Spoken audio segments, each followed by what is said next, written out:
starting our question that is from 12.2 question number 7 and from NCRT. And here is question is a kite is in the shape of a sphere with a diagonal 32 centimeter and an isosceles triangle of base 8 centimeter and side 6 centimeter each is to be made of 3 different shades as shown in figure. How much paper of each shade has been used in it? So now here's the question that we have to solve. Here's the figure. Now in this figure जो हमें show किया है हमें वो area find out करना है. यहाँ पे 3 शीट गिवन है. Here is first one, second one and third one. अब ये क्या बोला गया है कि ये जो ऊपर शेप बन रही है ये स्क्वायर की शेप है और इसकी डायगोनल गिवन है. तो डायगोनल क्या है इसकी, ये जो लेंथ्स हैं ये वाली, ये नीचे तक और ये वाली लेंथ जो है यहाँ तक. ठीक है, क्या है, दोनों डायगोनल है और दोनों डायगोनल की लेंथ गिवन है 32 centimetre and here is 32 centimetre. दोनों की लेंथ गिवन है 32 सेंटीमीटर.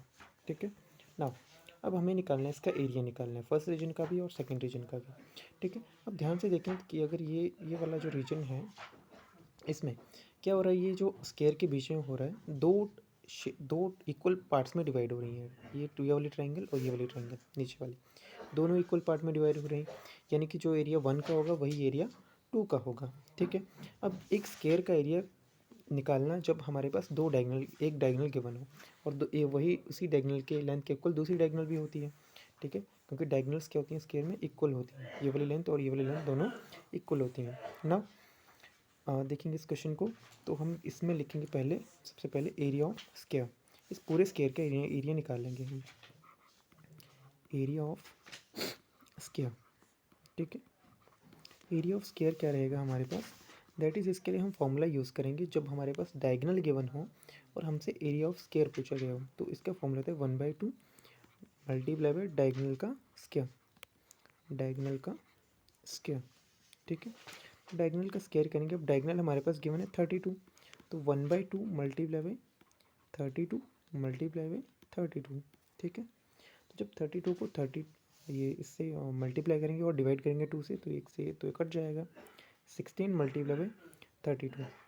तो 32 और 16 को जब मल्टीप्लाई करेंगे तो हमारे पास आएगा, हम इसको रफली कर लेंगे, 32 को 16 से multiply, 6 2 12 and 19 and here is 2, here is 3, 2 9 2 11 and here is 512. तो 512 सेंटीमीटर स्क्वायर जो है वो एरिया बना है इस स्क्वायर का.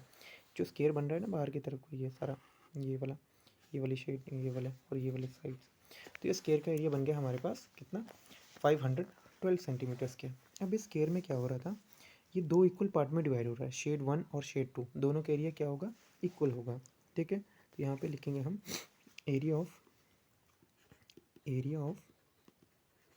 Shade 1 is equal to area of shade 2. Reason क्या रहेगा, because diagonal bisect the square, bisect कर देगी स्क्वायर को दो इक्वल ट्रायंगल्स में. डायगोनल बाइसेक्ट स्क्वायर, क्योंकि डायगोनल ने क्या किया हुआ, बाइसेक्ट किया हुआ स्क्वायर को, और वो क्या होगा, दोनों पार्ट्स का एरिया इक्वल होएगा. ये वाला एरिया ऊपर वाला एरिया और ये नीचे वाला, तो ये दो शेड्स का एरिया तो निकल गया हमारे पास 1 एंड 2 का. ठीक है. तो एरिया ऑफ शेड 1, अभी ये देखो स्क्वायर का एरिया निकला, अभी ये टोटल स्क्वायर का एरिया था, अब हमें निकालना है area of shade 1. So area of shade 1. ठीक है, शेड 1. ठीक है. तो शेड 1 का एरिया कितना होगा, तो टोटल का एरिया हमारे पास, ध्यान से देखो, टोटल एरिया हमारे पास निकला है 512. अब 512 में से हाफ क्या है, हाफ यहाँ ऊपर है और हाफ नीचे है एरिया. ठीक है. तो शेड 1 का एरिया क्या होगा, यानी कि इसको 512 को किससे डिवाइड करना पड़ेगा, 2 से. तो 512 को 2 से डिवाइड कर दो, ये बन गया हमारे पास 2 2 ज़ा 4 एंड हेयर इज़ हमारे पास ये बना 2 5 ज़ा 10. ठीक है. And here is 1 more carry 2 6 ज़ा 12. तो ये बन गया हमारे पास 256 सेंटीमीटर्स के. That is equal to area of shade 2. Area of shade 2, क्योंकि एरिया दोनों का क्या है, सेम है, एरिया ऑफ शेड 2. कि हमने यहाँ पे ऊपर लिखा है ना कि area of shade 1 that is equal to area of shade 2. दोनों शेड का एरिया क्या है, बराबर है. तो यानी कि ये ऊपर वाला हमारा काम हो गया, ये 1 का और 2 का एरिया निकल गया हमारा, शॉर्ट में निकल गया ये. इवन कई बुक्स के सॉल्यूशन में आपको ये काफ़ी लेंथी बताया होगा हीरोन फार्मूला यूज़ करके, बट इस वे से हम भी इसको निकाल सकते हैं। अब हमारे पास बचता है नीचे वाला पोर्शन। तो नीचे वाले पोर्शन के लिए हमारे पास क्या कंडीशन गिवन थी, यहाँ पे फोकस करेंगे base 8 centimetre and side 6 centimetre, और क्या बोला गया है आइसोसेलेस ट्रायंगल। ठीक है, यानी कि क्या है हमारे पास ये जो नीचे वाला पोर्शन बन रहा है ये ऐसे बन रहा है। ठीक है, तो फिर ड्रॉ करो मैं इसको, ये 8 सेंटीमीटर है और आइसोसेलेस बोला है तो ये भी 6 सेंटीमीटर होगी और ये भी 6 सेंटीमीटर। यहाँ पे लिखा हुआ है ऐसा कि दोनों साइड्स क्या हैं, ईच साइड, यहाँ पे देखना, and isosceles triangle of base 8 centimetre and side 6 centimetre each. तो ईच साइड्स के लिए बोला है 6 सेंटीमीटर, तो ये हमारे पास ट्रायंगल बन रही है कौन से, थर्ड शेड के लिए। तो हमें इसका एरिया निकालना है। ठीक है, सो ना यूज़ करेंगे अब हम नेक्स्ट कॉन्सेप्ट हमारा ये हीरोन्स फार्मूला वाला। देन इसके लिए शेड पेपर ले लेते हैं पहले। Okay, so now area of shade 3, area of shade 3। तो थर्ड शेड के लिए एरिया कैसे निकलेगा इसका हमारा। ठीक है, तो ध्यान देंगे हमें सबसे पहले निकालना पड़ेगा हीरोन फार्मूला के लिए हमें एस चाहिए होता है ना, वो एस क्या होता है, सेमी पेरीमीटर। तो सेमी पेरीमीटर निकालेंगे इस ट्रायंगल का। तो सेमी पेरीमीटर क्या बनेगा हमारे पास, जो भी साइड्स हैं इस तरह से थी वो हमारी ट्रायंगल, बेस था 8 सेंटीमीटर और यहाँ पे 6 सेंटीमीटर ये, 6 सेंटीमीटर ये। तो सेमी पेरीमीटर क्या होता है हमारा, ऑल साइड का सम अपॉन 2, यानी कि जो पेरीमीटर बनेगा हमारा, पेरीमीटर का हाफ। ठीक है, पेरीमीटर क्या होता है, मेजरमेंट ऑफ ऑल साइड्स। तो 6 + 6 12 + 8 दैट इज़ 20, 20/2, तो ये बन जाएगा हमारे पास 10 सेंटीमीटर। तो सेमी पेरीमीटर बना हमारा 10 सेंटीमीटर। अब ए बी सी की वैल्यू हम यहाँ से ले सकते हैं, कोई भी वैल्यू ले सकते हैं इसकी, जो ट्रायंगल में इसको ए ले लो, इसको बी, इसको सी, या इसको ए ले लो बी सी, किसी भी सीक्वेंस में ले सकते हैं, हमारा आंसर सेम आता है। ठीक है, तो ये हो गई हमारे पास ए बी सी। अब करेंगे, सॉल्व करेंगे इसको। Now here is by Heron's formula, by Heron's formula, by Heron's formula, यहाँ पे हम कैलकुलेट करेंगे area of shade 3, area of shade 3। तो ये रहेगा हमारे पास, जो हीरोन का फॉर्मूला होता है वो होता है that is S into S minus A, S minus B and S minus C. ठीक है, तो ये हो गया हमारे पास फॉर्मूला। अब हम करेंगे अप्लाई इस फॉर्मूले पे। ठीक है, हमारे पास एस की वैल्यू क्या है, यहाँ पे सेमी पेरीमीटर निकला है हमारा 10। ठीक है, सेमी पेरीमीटर निकला है 10। अब 10 में हमें माइनस करना है एस माइनस ए। तो एस ए की वैल्यू है 4, तो 10 में से यानी कि 4 माइनस करेंगे, 6 माइनस करेंगे तो हमारे पास कितना बचेगा, 4। अगेन हमारे पास बी की वैल्यू भी क्या है, 6। तो 10 में से यानी कि एस की वैल्यू में से बी को माइनस करेंगे, 6 को माइनस करेंगे, तो अगेन हमारे पास 4 ही बचेगा। नाउ थर्ड वैल्यू के लिए देखो क्या होएगा, 10 है हमारे पास एस की वैल्यू और सी की वैल्यू 8, तो 10 - 8 2। ठीक है, अब देखो यहाँ से क्या क्या टर्म बाहर आएंगी। यहाँ से देखो 4 × 4 ये होता है, 4 × 4 16। जैसा मैंने आपको बताया कि इस जो अंदर है वैल्यू, इनमें हर एक का रूट अलग अलग हो जाता है। ठीक है, तो 4 × 4 = 16 और 16 का रूट क्या होता है हमारा 4। ठीक है, तो यहाँ से 4 बाहर आ जाएगा, अंदर टर्म बची हमारे पास 10 × 2।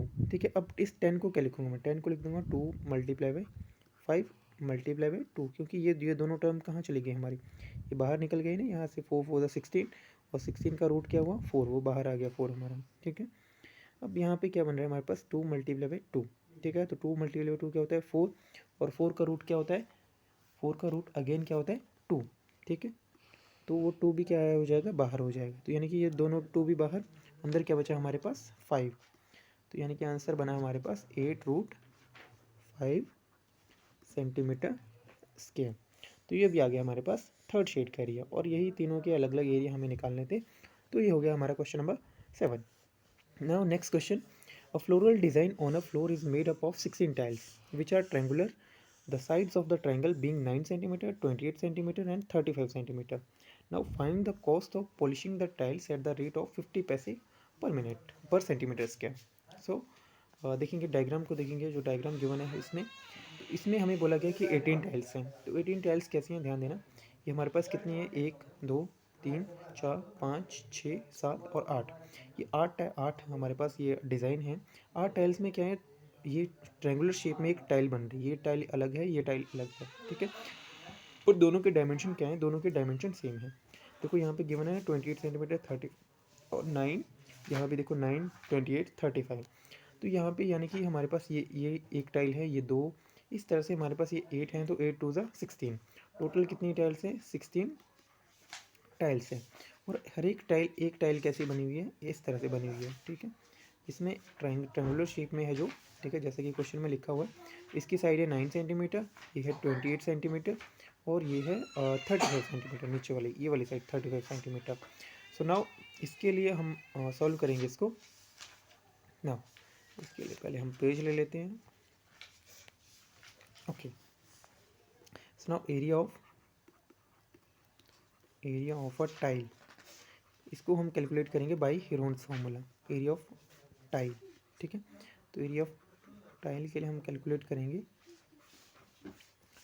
एरिया ऑफ टाइल कैलकुलेट करने के लिए सबसे पहले हमें जो हमारा ट्रायंगुलर पार्ट है उसको देखेंगे हम। ट्रायंगुलर पार्ट क्या था हमारा इसका, इसकी फिर से डायमेंशन देख लेते हैं हम। 28 9 35, तो ये मैंने इसकी साइड यहाँ पे मेंशन कर दी, 28 9 एंड 35, ठीक है।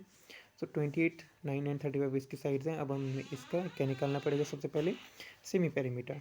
सो सेमी पेरीमीटर क्या होएगा, यहाँ पे सेमी पेरीमीटर निकालेंगे हम। सेमी पेरीमीटर क्या होता है, सेमी पेरीमीटर होता है हमारा पेरीमीटर का हाफ, ठीक है। तो पेरीमीटर निकालने के लिए सभी साइड्स को प्लस करेंगे, दैट इज़ 28 + 9 + 35, ठीक है, अपॉन 2। तो 28 + 35, 8 + 5 13, 33 + 30 60, 63 + 9 कितना बन जाएगा, 72, 72/2। तो ये हो जाएगा यहाँ से 36। तो 36 सेंटीमीटर हमारा क्या बन गया, सेमी पेरीमीटर। अब इनमें जैसे बताया गया है, ये साइड क्या, ए बी सी, कोई भी साइड ले लो इनको, इसको ए बी सी ले लो, इसको ए ले लो, बी ले लो, सी ले लो, आंसर हमारा सेम ही आता है, ठीक है।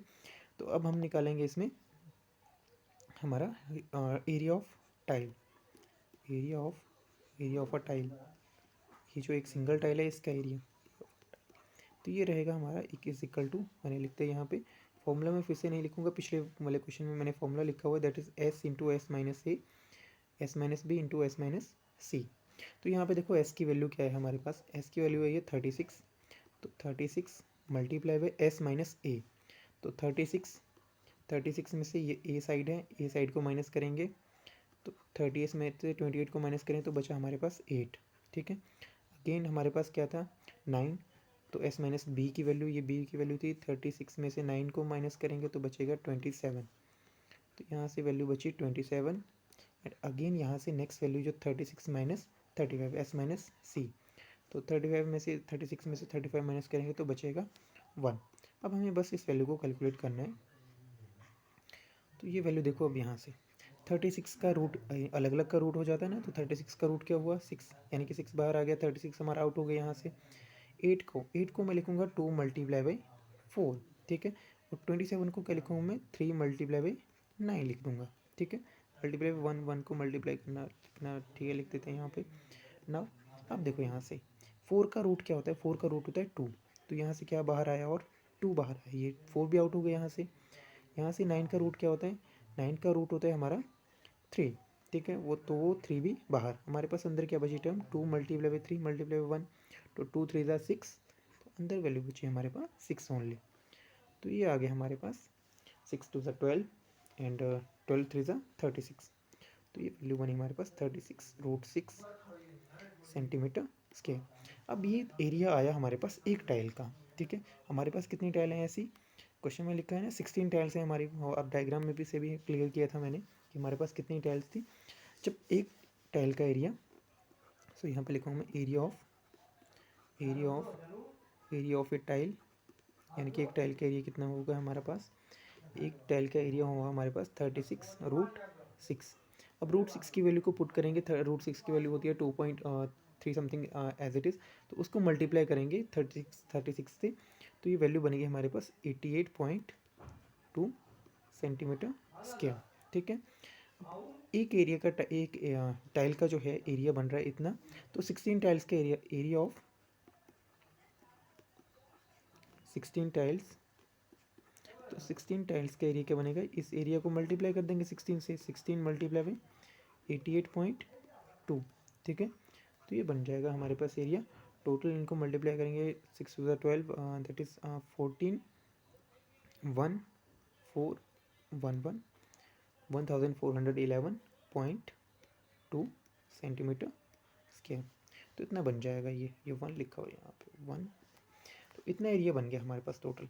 अब क्या बोला है हमारे को, ठीक है, क्वेश्चन में लिखा था यहाँ पे find the cost of polishing the tile at the rate of 50 पैसे पर सेंटीमीटर स्क्वायर, यानी कि 1 सेंटीमीटर स्क्वायर के लिए। अब देखो ध्यान से देखो, पर सेंटीमीटर स्क्वायर का मतलब क्या होता है, पर सेंटीमीटर स्क्वायर, यानी कि 1 सेंटीमीटर स्क्वायर के लिए कॉस्ट कितनी है हमारे पास पॉलिश करने की, वो है 50 पैसे। अब पैसे में नहीं रखेंगे, हम इसको चेंज कर देंगे रुपीज़ में।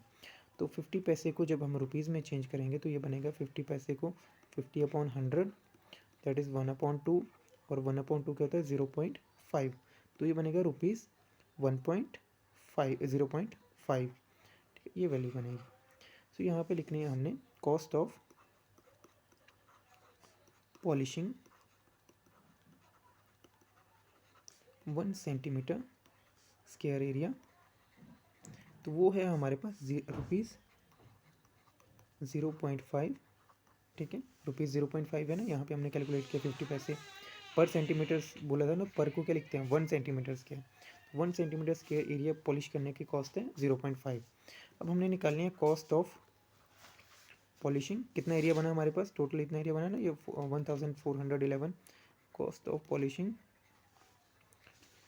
1411.2 सेंटीमीटर स्क्वायर एरिया। तो क्या करेंगे, अब इसको मल्टीप्लाई कर देते हैं ना, बेसिक क्वेश्चन करते हैं ऐसे 6 7 8 में, तो मल्टीप्लाई करेंगे, ये बनेगा रुपीज़ 1411.2 और मल्टीप्लाई बाई 0.5, यहाँ पे आगे स्पेस नहीं था तो मैंने यहाँ नीचे लिख दिया, तो मल्टीप्लाई बाई 0.5। तो मल्टीप्लाई करेंगे इसके जब हम इससे, तो ये बनेगा रुपीज़ 14 का हाफ 700, 11 का 4 5, ओके, तो ये बनेगा 705 डेसिमल 6 to 6, ओके, तो यहाँ पे बनेगा ये ₹705.6। तो ये आएगा हमारा आंसर। आई होप आपको क्लियर हुए के बाद दोनों क्वेश्चन क्लियर हुए होंगे। मिलते हैं नेक्स्ट वीडियो में, तब तक के लिए थैंक्स।